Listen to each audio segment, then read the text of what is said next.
계속해서 출애굽기 32장의 말씀을 함께 묵상합니다.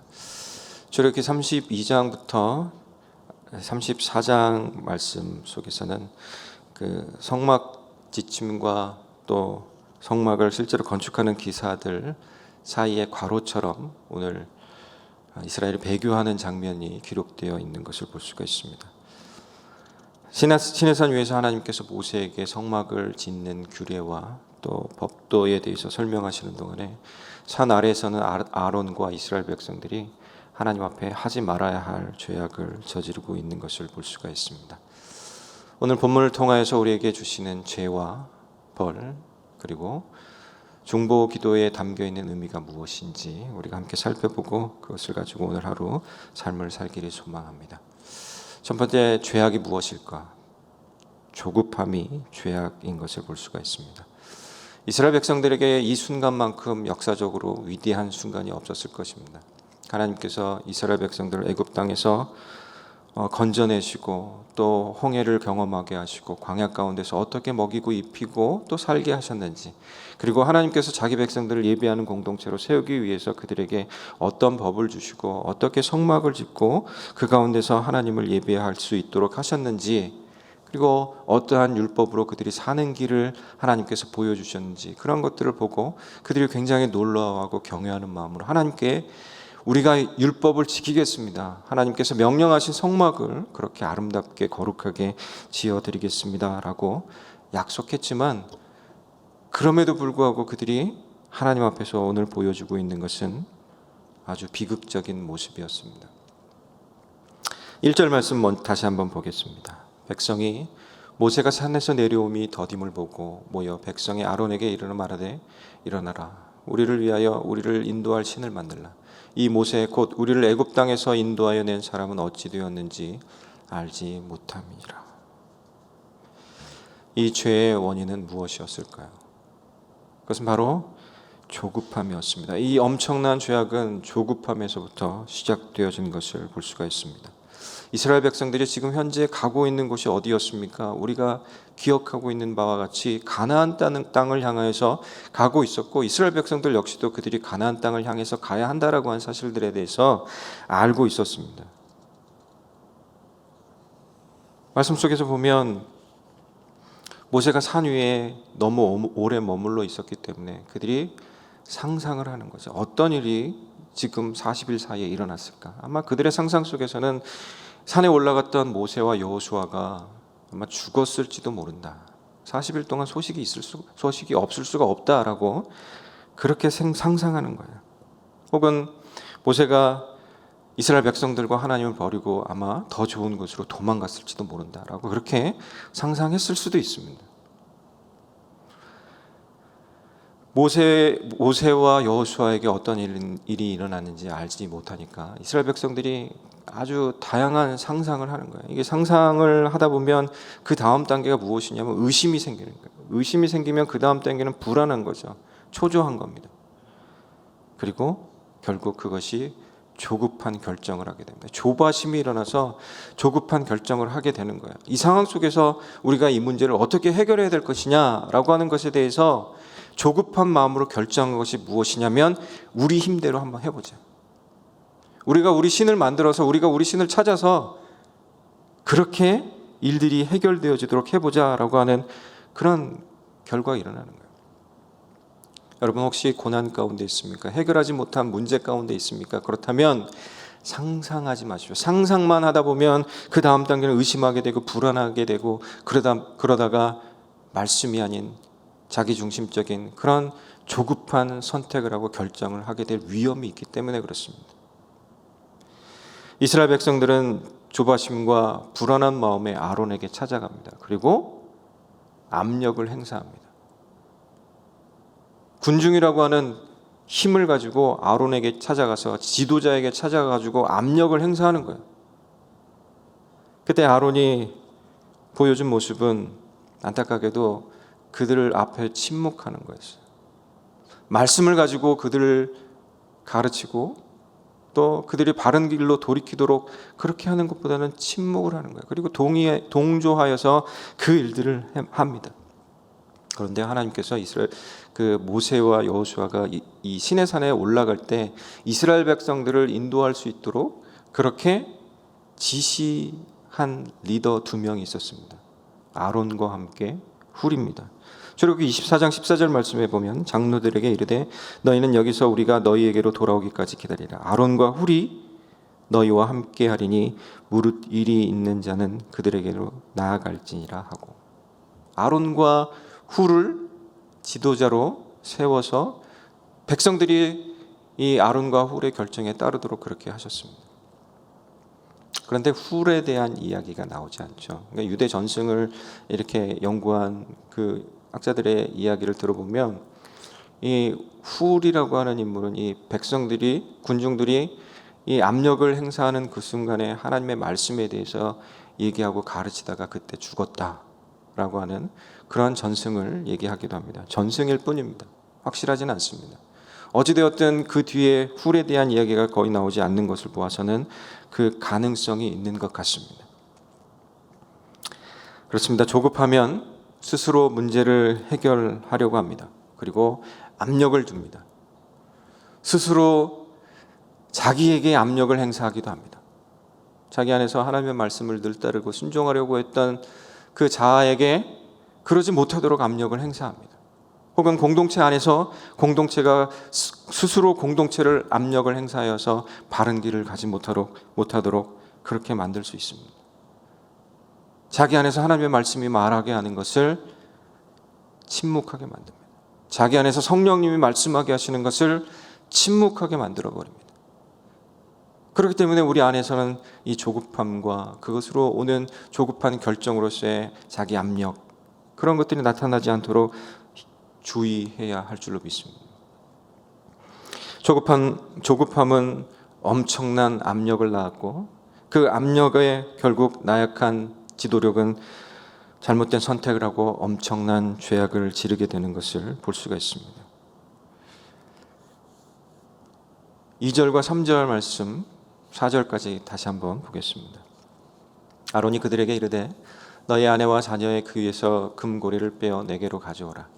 모든 백성이 그 귀에서 금고리를 빼어 아론에게로 가져가매 아론이 그들의 손에서 금고리를 받아 부어서 조각칼로 새겨 송아지 형상을 만드니 그들이 말하되 이스라엘아 이는 너희를 애굽 땅에서 인도하여 낸 너희의 신이로다 하는지라.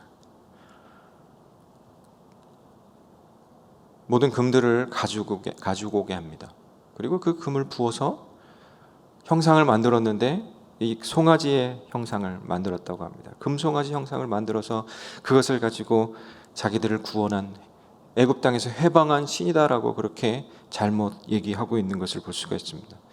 여기서 송아지라고 번역되어진 원문은 이 젊은 숫소라고 하는 단어로 번역하는 것이 좋다라고 합니다. 왜냐하면 이 숫소가 상징하는 것은 고대 세계에서 활력과 생식 능력을 상징하기 때문이었다라고 그렇게 얘기합니다. 어찌되었든 하나님의 말씀하신 것을 저버리고 그들은 우상을 형상으로 만들었습니다. 이 계명에서 얘기하는 것이 무엇입니까? 너희를 위하여 형상을 만들지 말라고. 마치 하나님을 위하여서 하는 것 같지만 결국 자기 자신을 위해서 그렇게 하지 말라라고 그렇게 말씀하고 있지 않습니까? 그런데 그것을 버린 거예요. 우리의 구원자 하나님, 자기들의 구원자 하나님을 돌덩이로 바꿔버린 겁니다. 금이 비싸고 귀한 것이지만 돌덩어리인 거예요. 그래서 시편 106편 기자는 이렇게 표현합니다. 그들이 호렙에서 송아지를 만들고 부어 만든 우상을 경배하여 자기 영광을 풀먹는 소의 형상으로 바꿔버렸더라. 자기 영광을 풀먹는 소의 형상으로 바꿔버렸다. 영광을 아주 하찮은 것으로 바꿔버렸다라고 하는 겁니다. 우리 안에서 언제든지 일어날 수 있는 그런 유혹입니다. 실수가 일어날 수 있습니다. 그렇기 때문에 늘 주의해야 되는 거예요. 내가 아끼고 사랑하는 것을 하나님으로 대체해버리는, 그것이 하나님인 것처럼 대체해버리는 그런 실수를 범하지 말아야 한다라고 하는 겁니다. 아론은 우상 앞에 제단을 만들고 다음 날에 여호와의 절일이라고 선포를 합니다.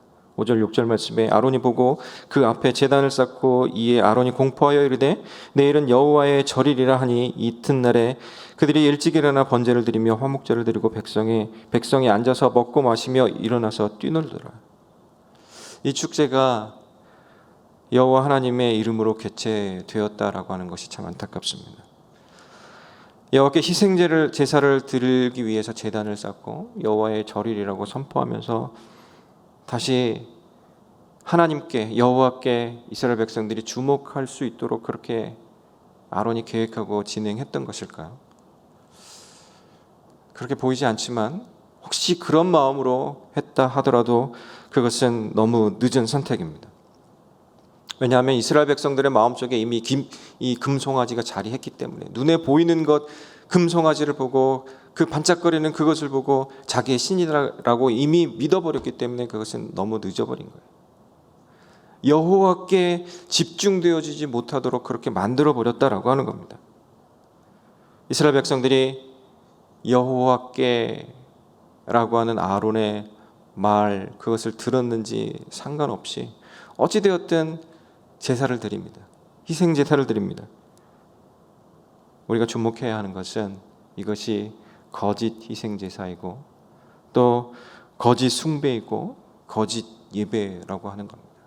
하나님은 하나님의 이름으로 그들이 제사를 드리고 숭배를 했지만 예배를 드렸지만 실상 그것은 이스라엘 백성들 속에서는 이미 금송아지에게 그렇게 제사하고 예배했다라고 하는 것을 하나님이 알고 계시기 때문에 그렇습니다. 오늘날 우리가 하나님 앞에 나와서 예배드린다고 하고 기도한다 하지만 신앙생활 한다라고 하지만 그 안에 하나님이 아닌 금송아지가 담겨 있다라고 하면 하나님이 그 예배를 그 기도를 받지 않으십니다. 그것은 이미 거짓 예배이고 거짓 숭배이기 때문에 그렇습니다. 우리가 자기 자신을 살펴서 하나님 앞에 나아올 때 내가 어떠한 마음으로 정말 진실한 마음으로 하나님 앞에 예배드리고 있는지 우리는 볼 필요가 있습니다. 우리 가운데는 두 가지 신앙이 있다라고 하는 것을 볼 수가 있습니다. 첫 번째는 하나님 중심 신앙입니다. 또 하나는 자기 중심적인 신앙입니다. 이스라엘 백성들 속에 있었던 이러한 거짓 예배와 거짓 숭배가 일어날 수 있었던 것은 자기 중심적으로 스스로 이 문제를 해결해 보고자 하는 그 마음, 그것으로 인해서 나타난 거짓 신앙, 그것 때문입니다.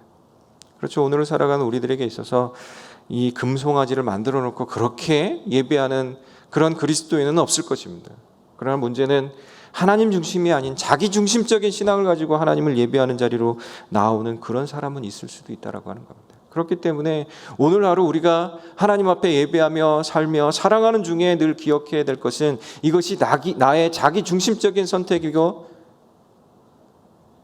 자기를 위한 것인지 살펴보고 돌이켜서 하나님 중심적인 신앙으로 돌이켜 진실한 예배로 나아갈 수 있는 그런 은혜와 축복이 우리에게 있기를 간절히 소망합니다.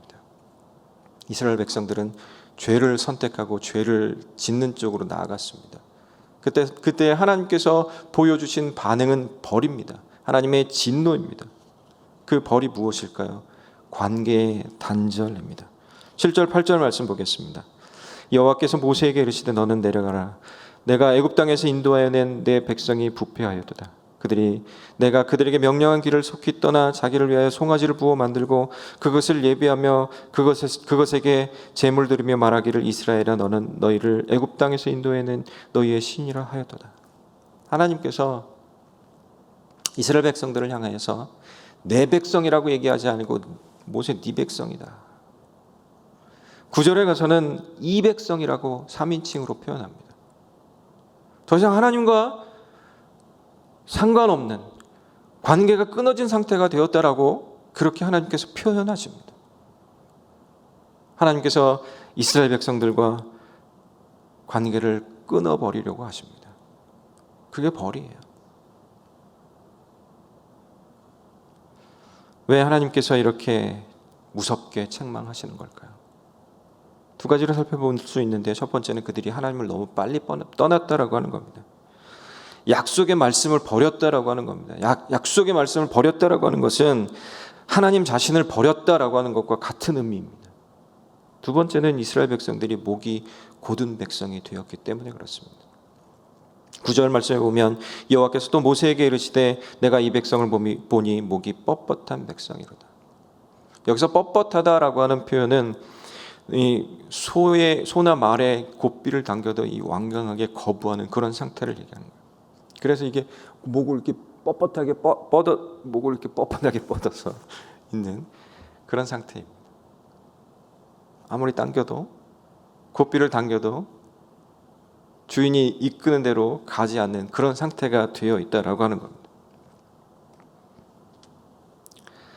그래서 하나님께서 모세에게 이렇게 말씀하십니다. 10절입니다. 그런즉 내가 하는 대로 두라.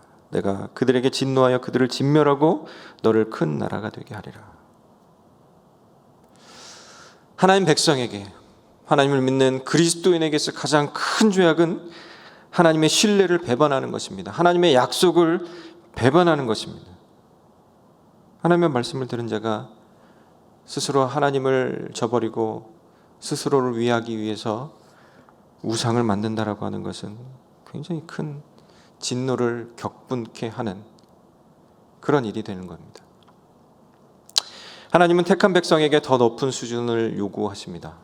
이것은 하나님을 먼저 한 사람의 책임입니다. 이스라엘 백성들은 그 존재하는 그 이유가 바로 여기에 있는 겁니다. 하나님을 나타내기 위해서 하나님 외에 어떤 것도 만들지도 말고 섬기지도 않는 겁니다.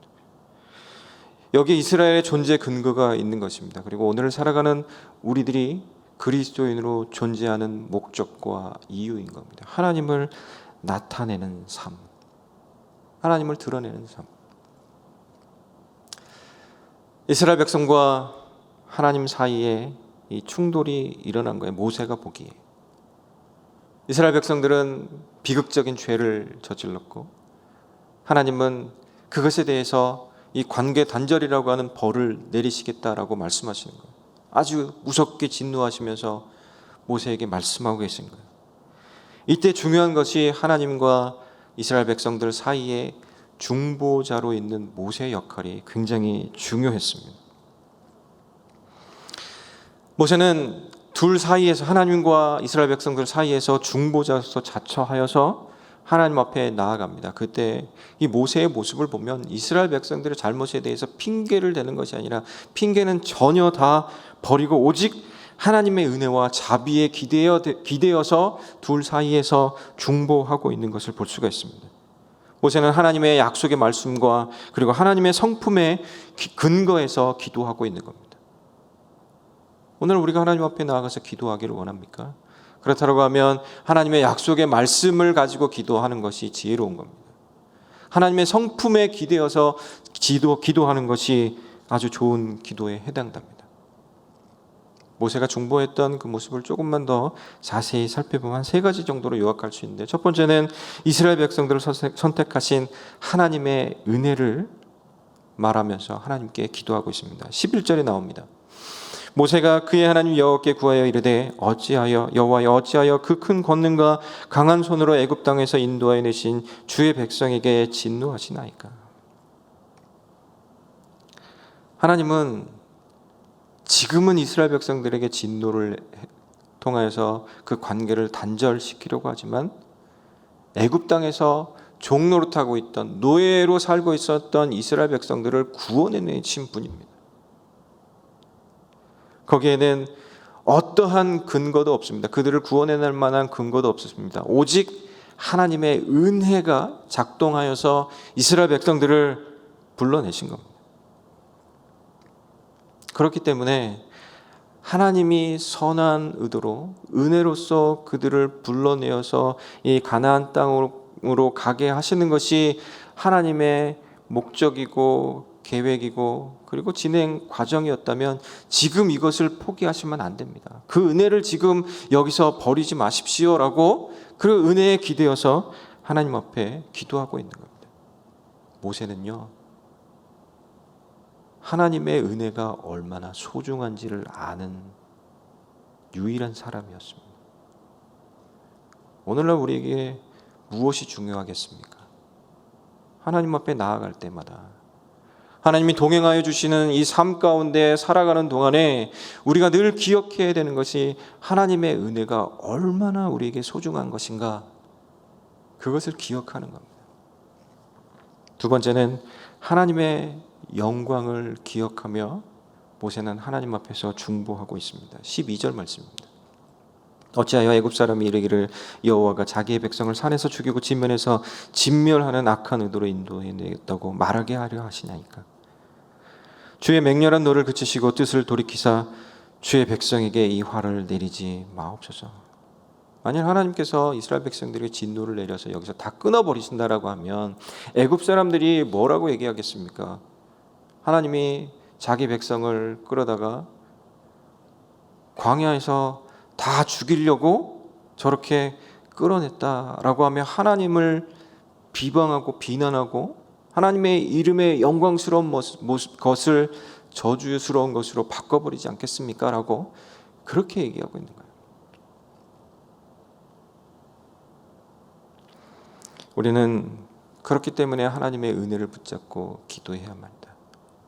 그 하나님의 은혜를 기억한다라고 하는 것은 그 안에 하나님의 영광스러운 이름이 담겨 있기 때문에 그렇습니다. 하나님의 영광스러운 이름이 이 땅 가운데서 계속해서 영광스럽게 존재할 수 있도록 그것을 위해서 우리는 살아야 하고, 그리고 하나님 앞에 나아가 기도해야 하고, 그리고 그렇게 예배하고 예배하는 삶을 살아야 하는 줄로 믿습니다. 은혜를 잊는다는 것이 무엇일까요? 그것은 우리의 존재 이유와 목적을 잊어버리는 것과 똑같은 겁니다. 예전에 은혜를 다시 기억하고 하나님을 붙들 때 우리는 다시 하나님께서 세워놓으신 그 위치로 다시 돌아갈 수 있게 되는 겁니다. 그것이 은혜이고 그 안에서 살아가는 우리들의 삶의 능력이 되어지는 줄로 믿습니다. 모세가 중보 기도했던 원리 세 번째는 하나님의 언약을 붙들고 하나님께 그렇게 중보했습니다. 13절입니다. 주의 종 아브라함과 이삭과 이스라엘을 기억하소서. 주께서 그들을 위하여 주를 가리켜 맹세하여 이르시기를 내가 너희의 자손을 하늘의 별처럼 많게 하고 내가 허락한 이 온 땅을 너희의 자손에게 주어 영원한 기업이 되게 하리라 하셨나이다. 모세는 약속을 언급하고 있습니다. 아브라함과 이삭과 야곱에게 약속하셨던 그것이 반드시 성취되어야 하기 때문에 하나님, 이스라엘 백성들이 가나안 땅으로 들어가야 합니다. 하나님, 진멸하시겠다라고 하는 그 마음을, 그 뜻을 거두어 주십시오라고 기도하고 있는 겁니다. 하나님은 언약의 하나님입니다. 약속하신 것을 신실하게 지키시는 분입니다. 하나님이 언약하셨다라고 하는 것은 하나님은 영원히 자유로우신 분이지만, 어떤 대상으로부터도 자유로우신 분이지만 스스로 약속을 통하여서 그 약속 가운데 스스로를 얽매여 제약을 두시겠다라고 하는 그런 의미입니다. 하나님이 이스라엘 백성들 앞에, 우리 앞에 언약을 주신 것은 내가 이렇게 스스로 제약을 선택하였으니 너희도 나와 좋은 관계, 아름다운 관계를 유지하기 위해서 이 제약되는 부분들을 감내하고 그렇게 나와 함께 살아가지 않겠니? 라고 하는 그런 의도로 우리에게 언약을 주신 겁니다.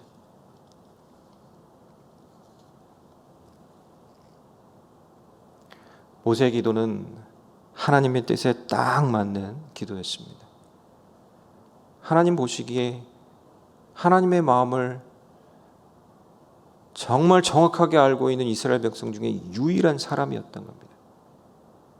그래서 하나님은 이 진노를 거두십니다. 14절 말씀에 여호와께서 뜻을 돌이키시사 말씀하신 화를 그 백성에게 내리지 아니하시니라. 하나님은 돌이키셨습니다. 그런데 좀 더 자세히 들여다보면 하나님께서 분노를 가라앉히시긴 하셨지만 심판을 완전히 거두신 것은 아니에요. 그 중보를 통해서 한 번 더 기회를 주신 거예요. 모세와 이스라엘 백성들에게 한 번 더 기회를 주신 거예요. 모세에게는 이스라엘 백성들을 다시 한번 이끌어 봐라라고 기회를 주신 것이고, 이스라엘 백성들에게는 돌이켜 하나님을 온전히 예배하는 백성으로 돌아올 수 있는 기회를 주셨다라고 하는 겁니다. 완전히 죄를 면해 준 것이 아니라 집행유예 상태로 그렇게 기회를 주신 겁니다. 그렇기 때문에 중보 기도하는 사람은 굉장히 중요합니다. 그런데요, 우리가 소망이 있는 것은 우리에게는 가장 능력 있는 중보자가 계시다라고 하는 거예요. 우리 주 예수 그리스도가 우리의 중보자로 계시다라고 하는 사실입니다. 요한복음 14장 16절 17절 말씀에 보면 내가 아버지께 구하겠으니 그가 또 다른 보혜사를 너희에게 주사 영원토록 너희와 함께 있게 하리니 그는 진리의 영이라 세상은 능히 그를 받지 못하나니 이는 그를 보지도 못하고 알지도 못함이라. 그러나 너희는 그를 아나니 그는 너희와 함께 거하시며 또 너희 속에 계시겠음이라. 예수님께서 또 다른 보혜사를 얘기하십니다. 바로 성령님이세요. 또 다른 보혜사를 얘기하셨다라고 하는 것은 보혜사가 계시다라고 하는 것인데 바로 예수님 자신을 보혜사로 이렇게 표현하고 계신 거예요. 그 안에 담겨 있는 의미는 변호사와 같은 그런 의미입니다. 중보하시는데 가장 정확한 언어와 판단으로 우리를 위해서 변호하시면서 중보하시는 분이시다라고 하는 것입니다. 그렇습니다. 우리 주 예수 그리스도는 새 언약의 중보자이실 뿐만 아니라 우리를 확실하게 변호해 주실 수 있는 변호자로서 적극적으로 변호해 주고 계시다라고 하는 사실입니다. 또한 로마서 8장 26절에서 말씀하고 있는 것 같이 이와 같이 성령도 우리의 연약함을 도우시나니 우리는 마땅히 기도할 바를 알지 못하나 오직 성령의 말할 수 없는 탄식으로 우리를 위하여 친히 간구하시니라. 그리스도의 영이라고 불리우는 성령을 통하여서 하나님께 우리를 위하여 간구하게 하신다라고 하는 겁니다. 우리 주 예수 그리스도께서 적극적으로 개입하셔서 하나님과 우리 사이에 죄로 단절되어져 있던 그 상황을 극복하고 그 막힌 담을 헐어버리고 이제 하나님과 우리의 관계가 다시 회복되어졌다라고 하는 겁니다. 그렇기 때문에 우리가 할 일이 무엇입니까? 우리에게 주어져 있는 이 기회를 선용하여서 하나님 앞에 거룩한 백성으로 온전함으로 예배하는 백성으로 다시 서게 되는 것. 그것이 우리들에게 주어진 일이고 사역이고 사명인 줄로 믿습니다. 이제 하나님께서는 예수 그리스도에게 주셨던 그 중보의 역할을 우리에게도 맡기셨습니다. 영혼 구원하는 일들을 위해서 중보하는 일을 맡기셨습니다. 우리가 그 일을 하지 않으면 그리스도의 복음을 받지 못하는 사람들이 생깁니다. 구원을 받지도 못합니다. 그런 상황들이 생기지 않도록 하기 위해서 우리는 마땅히 이 중보자로서의 사명을 또 감당해야만 합니다. 물론 우리가 우리가 구원을 그들에게 줄 수는 없습니다. 구원의 길을 알려줄 수 있습니다. 그리고 그 자리로 안내하는 일들을 해야만 합니다. 이제 9월이면 해피나잇이 시작되어지는데요. 그를 위해서 우리가 같이 기도해야 할 줄로 믿습니다. 나를 한 사람의 중보자로 세워주셔서 하나님 나에게 한 영혼을 주시고 그를 위하여 지금부터 기도할 수 있도록 하나님 인도해 주시고 우리가 기도할 때 하나님 앞서 행하셔서 저들도 구원받을 수 있도록 하나님 인도해 주십시오 라고 기도할 줄 아는 우리가 되기를 간절히 소망합니다. 말씀을 정리하겠습니다. 우리가 너무 조급해하지 않기를 원합니다. 말씀 앞에서 자기 중심적인 상상력을 동원하다가 조급한 결정을 하는 일이 아니라 오직 말씀 안에서 기다림의 은혜를 누리고 그리고 하나님 앞에 나아갈 때 중보자의 모습으로 담대히 담력을 가지고 나아감을 통해서 하나님 원하시는 생명 역사, 생명 살리는 역사, 자기를 살리고 우리 공동체를 살리고 그리고 죽어가는 영혼들을 살릴 수 있는 그런 우리가 될 수 있기를 간절히 소망하고 축복합니다. 기도하겠습니다.